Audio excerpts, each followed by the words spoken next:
साफ मसाले, खुशबू और प्योर झांझ, टेस्ट से भर दे हर जुबां पे स्वाद। एवरीडे मसाले, देश का स्वाद।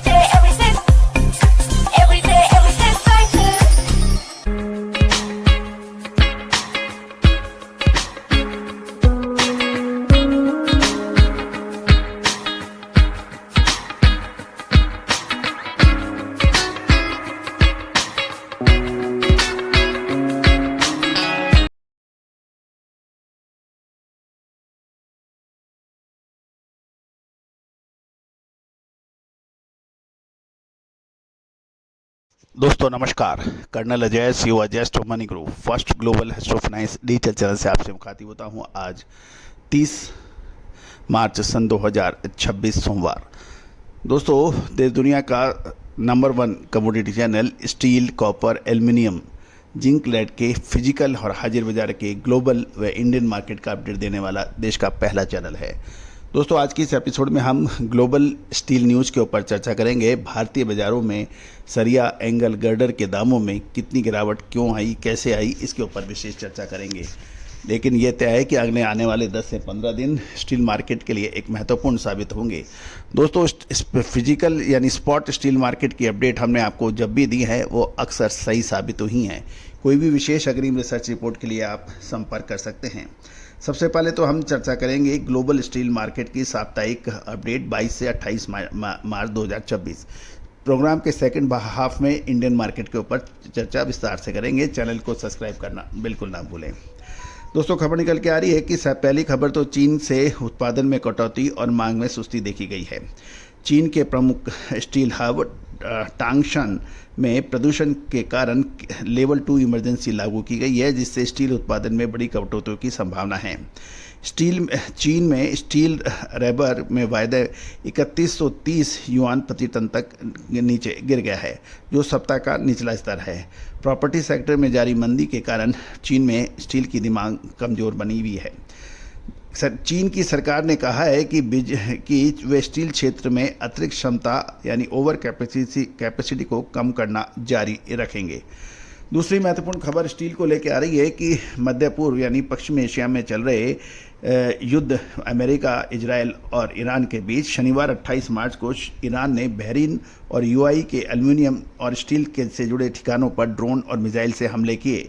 ये हमला ईरान के अपने स्टील प्लांटों पे हुए हमलों का बदला यानी रिवेंज बताया जा रहा है।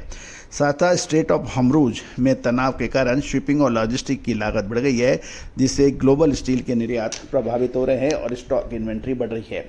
अब चर्चा हम भारतीय के घरेलू बाजार की करते हैं।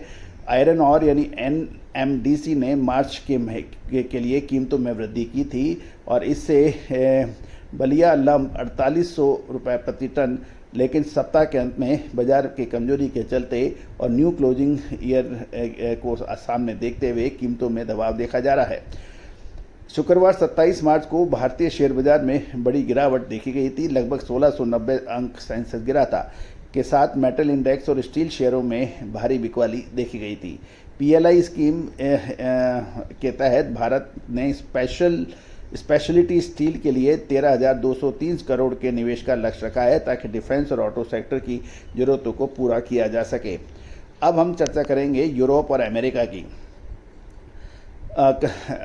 सीबीएम का डर की बात करेंगे। भारत और एशियाई स्टील निर्यातकों के लिए यूरोप का carbon brand board adjustment mechanism, जिसे सीबीएम कहते हैं, एक बड़ी चुनौती बना हुआ है। 2026 से लागू होने वाले कड़े नियमों के कारण निर्यात पर अतिरिक्त टैक्स का बोझ बढ़ सकता है। लेकिन जहां तक निष्कर्ष की बात करें तो मौजूदा समय में ग्लोबल स्तर पर स्टील की कीमतें फिलहाल बियरिश मंदी के मोड में हैं और 1 अप्रैल से शुरू होने वाले नए वित्तीय वर्ष में भारतीय बाजारों में मांग, सरकारी कैपेक्स पर सबकी नज़र रहेगी। अब हम चर्चा विशेष कर लेते हैं कि बाज़ारों के अंदर भारतीय बाज़ारों में 22 से 28 मार्च के दौरान क्या रहा। दोस्तों प्राइमरी टाइटल की बात करें तो जो खबरें बाज़ार में आई हैं, रिपोर्ट आई हैं, उसके मुताबिक साप्ताहिक तौर पे इसमें गिरावट दर्ज हुई है। यदि हम गत पिछले सप्ताह 22 से 28 मार्च की बात करें तो निर्माण सामग्री की डिमांड घटने के कारण कंपनियों ने फिनिश गुड्स यानी स्टील के दामों में 800 से 1000 रुपये प्रति टन की गिरावट यानी दाम कम किए हैं। सरिया टीएमटी बार्स की बात करें तो सप्ताह के अंत में मांग का समर्थन न मिलने से सरिये की कीमत में 500 से 1000 रुपये प्रति टन की गिरावट देखी गई और दिल्ली में विभिन्न ब्रांड के जो भाव हैं जीएसटी सहित कामधेनु 12 mm 66,000 से 66,400 रुपये प्रति टन, KVS 12 mm 65,800 से 67,700 रुपये प्रति टन देखे गए।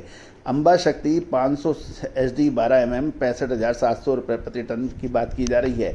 इसके साथ साथ एंगल, चैनल और गर्डर, एंगल इसमें 1000 रुपये प्रति टन की गिरावट, राणा एंगल के भाव 47,000 रुपये प्रति टन जीएसटी अतिरिक्त तक के बताए जा रहे हैं। चैनल और गर्डर की बात करें तो इनके भाव में भी नरमी देखी गई और KVS चैनल के भाव 51,000 रुपये और जय भारत और अनमोल गर्डर के भाव 52,500 रुपये प्रति टन दर्ज किए गए हैं।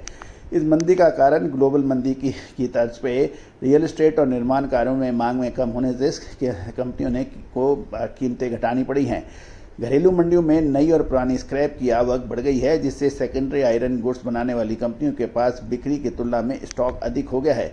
दूसरी ओर जियोपॉलिटिकल टेंशन की वजह से अमेरिका, ईरान और इजराइल के बीच जारी युद्ध के कारण विदेशों से आने वाले स्क्रैप की सप्लाई जरूर घटी है, लेकिन वर्तमान में इसके बाजार पर कोई खास असर अभी नहीं दिखाई दिया है, क्योंकि घरेलू स्तर पर अभी स्टॉक की अवेलेबिलिटी पूरी है। कुल मिला के कच्चे माल की अधिक सप्लाई के कारण पुराने और मेल्टिंग स्क्रैप में भी 500 रुपये प्रति टन की गिरावट देखी गई। पुराना स्क्रैप 39,500 रुपये प्रति टन और मेल्टिंग स्क्रैप 40,500 रुपये प्रति टन की बात की जा रही है। दोस्तों, उम्मीद है कि ये जानकारियाँ आपके लिए मुफीद रही होंगी कि अगले 2-15 दिन स्टील मार्केट में क्या तेज़ी के रहेंगे या मंदी के रहेंगे। इसका स्पॉट मार्केट अपडेट के लिए संपर्क करें, नंबर स्क्रीन पे दिए हुए हैं। All the very best, good luck, happy trading.